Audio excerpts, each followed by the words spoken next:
Bihar board गोधूली गोधूली भाग 1 भक्त कबीर रैदास की जो कविता है उसका प्रश्नोत्तर है।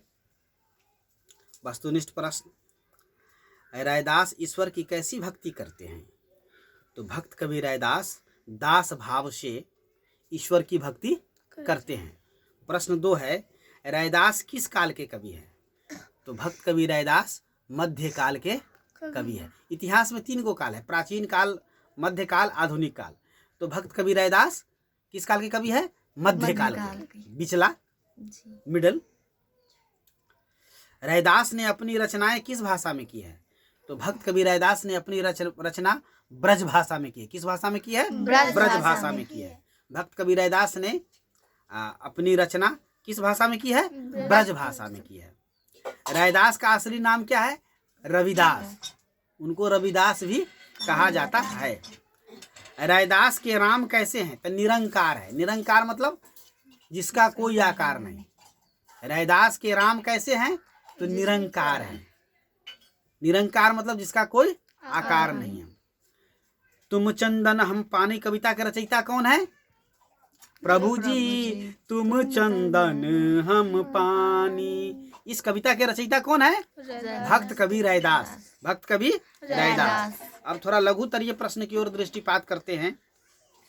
कवि ने भगवान और भक्त की तुलना किन किन चीजों से की है? तो अभी आपने पढ़ा है चंदन पानी। अपने आप को रैदास जी चंदन कह रहे हैं और प्रभु जी को क्या कह रहे हैं? प्रभु जी तुम चंदन हम पानी। प्रभु जी तुम चंदन हम पानी। प्रभु जी तुम चंदन हो मैं पानी हूँ। प्रभु जी तुम घन वन हो और मैं मोर हूँ। प्रभु जी तुम दीपक हो और मैं बाती हूँ। प्रभु जी तुम मोती हो मैं धागा हूँ। आप स्वामी हो मैं दास हूँ। कभी ईश्वर को चंदन, घनवन, दीपक, मोती और स्वामी आदि नामों से पुकारते हैं। रैदास ईश्वर की कैसी भक्ति करते हैं? प्रश्न यहाँ यह है कि भक्त कबीर रैदास ईश्वर की कैसी भक्ति करते हैं? तो रैदास ईश्वर को स्वामी और अपने को उसका दास कहते हैं। ईश्वर को स्वामी अर्थात मालिक और अपने आप को नौकर कहते हैं, सेवक। वे उनसे तुलना करते हुए कहते हैं कि तुम चंदन हो और मैं पानी के समान हूँ। तुम घनवन हो और मैं मोर हूँ। तुम यदि दीपक हो तो मैं बाती हूँ। अर्थात आपका अस्तित्व मेरे से है। आपका अस्तित्व मेरे मैं हूं तो आप भी हो। प्रश्न 3 है, कवि ने अब कैसे छूटे राम नाम रट लागी क्यों कहा है? उन्होंने क्यों कहा कि अब मैं राम नाम रटना नहीं छोड़ सकता? क्यों कहा? कवि ने जीवन की सार्थकता को लेकर यह कहा है कि तुम्हारा नाम कैसे छूट सकता है प्रभु?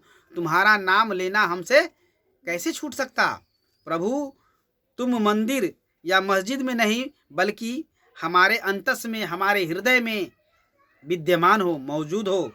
तुम हर काल में श्रेष्ठ और सर्वगुण संपन्न हो, लेकिन मेरे ही हृदय में हो, तुम कहीं और नहीं हो। रैदास अपने स्वामी राम की पूजा कैसी असमर्थता जाहिर करते हैं?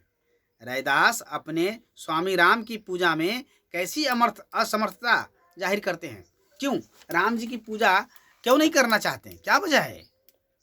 कवि की नज़र में ईश्वर की पूजा अर्चना के लिए चढ़ाए जाने वाले जो फल फूल जल है वो सब अनूठा नहीं है, ये झूठे हैं, गंदले हैं। इससे कवि कहते हैं कि राम की पूजा कहाँ चढ़ाऊं? राम मैं पूजा कहाँ चढ़ाऊं? क्योंकि यदि दूध चढ़ाता हूं तो बछड़े का जूठा है, पुष्प चढ़ाता हूं तो भंवरे का जूठा है। हाँ, फल अरु मूल अनूप न पाऊं। फल और मूल जो है अनूप है नहीं, तो मैं क्या चढ़ाऊं प्रभु तुमको? अंत में कवि जी कहते हैं मन ही मेरा सब कुछ है, मन ही पूजा है, मन ही अर्चा है। कवि स्वामी राम की पूजा में इसीलिए असमर्थता व्यक्त करते हैं कि मैं प्रभु इन चीज़ों से पूजा करने में मैं असमर्थ हूँ, क्योंकि फूल जो है भंवरे का जूठा है, जल मछली का जूठा है और दूध बछड़े का जूठा है। हाँ, और है क्या? और अंतिम प्रश्न है, कवि अपने मन को चकोर की मन की भांति क्यों कहते हैं? कवि जी अपने मन को चकोर की भांति क्यों कहते हैं? कवि की समझ में यह है कि चकोर नामक पक्षी अपनी प्रेमिका को पाने के लिए चंद्रमा को सारी रात निहारता रहता है कि कब सुबह हो और उसका मिलन हो, कब सुबह हो और उसका मिलन हो। वो दूर दूर तक उड़ता रहता है। कभी अपने प्रभु को चकोर की तरह ही देखता है। वह भी चाहता है कि कब उनका मिलन प्रभु से हो, चकोर की तरह कवि जी भी चाहते हैं कि उनका मिलन प्रभु से हो। इसीलिए वह अपने को चकोर की मन की भांति कहता है। इस पर एक पुरानी कविता है, एक बहुत सुंदर गीत है, कविता नहीं गीत कहिए, बहुत पुरानी गीत है। चांद को क्या मालूम चाहता है उसे कोई चकोर, वो बेचारा दूर से देखे और ललचाए, प्यास मिलन की बढ़ती जाए। स्टॉप।